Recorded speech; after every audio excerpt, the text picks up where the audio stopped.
à vous, chez vous, en ce samedi. Nous avons Marc qui nous raconte la vocation de Lévi, Matthieu. Matthieu qui deviendra donc l'apôtre du Christ. Et nous sommes devant un choix. Il faut faire le bon choix. Jésus qui dit « Je ne suis pas venu appeler les justes, mais les pécheurs ». C'est ce que Jésus dira aux scribes du parti des pharisiens qui critiquent Jésus parce qu'il est allé manger chez Lévi. Jésus était passé le long de la mer, il avait vu Lévi devant son banc des impôts et il avait dit « Suis-moi ». Et je dirais presque mystérieusement, Lévi aussitôt a suivi Jésus.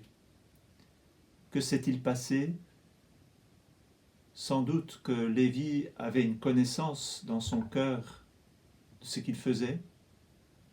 Peut-être avait-il aussi déjà entendu parler de la vocation de l'appel de Jean, d'André, de Pierre, de Jacques, puisque là aussi c'était le long de la mer. Et il va suivre Jésus sans doute parce qu'il sait que tout n'est pas droit dans son cœur et il a dû voir le regard de Jésus, qu'il a regardé plein de compassion. Je sais ce que tu fais, je sais qui tu es, je sais que tu choisis la part de l'occupant, mais moi je suis là et je t'aime. C'est là toute la question dont nous avons déjà parlé dans les jours précédents. Le pécheur, c'est d'abord celui qui se sait aimer ou qui est appelé à se savoir aimer. Je me rappelle, dans mes apostolats d'hiver en France, mais surtout aux Pays-Bas, il était devenu impossible de parler du péché, et spécialement dans les écoles. Comment oses-tu parler du péché ? Ben oui, le problème c'est que si je ne parle pas du péché, je ne peux pas parler du Sauveur qui vient me sauver du péché, qui vient me sauver de ma prison et de l'enfermement sur moi-même, de mon égoïsme, de mon orgueil, etc., etc. J'ai besoin d'un sauveur qui vienne me libérer de mes chaînes. Et voilà que c'est la bonne nouvelle de ce jour. Autant se ranger du côté des pécheurs que du côté des justes. Et pourtant, regardons nos propres confessions. Souvent, nous nous mettons du côté des justes, même quand nous venons nous confesser.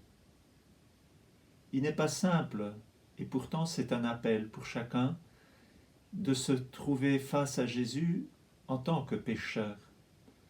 Mais en tant que pécheur appelé au pardon, à la miséricorde. Ce n'est que en se reconnaissant vraiment pécheur que nous pouvons faire l'expérience de la miséricorde de Dieu et faire l'expérience d'une profonde liberté intérieure. Il y a quelque chose en nous qui veut quand même toujours être injuste.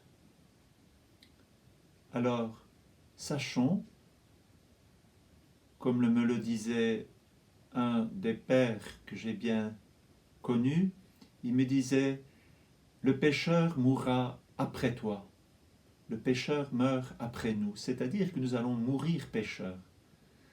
Nous n'allons pas mourir justifiés. Oui, justifiés par la foi en Jésus, qui a pris pitié du pécheur que je suis.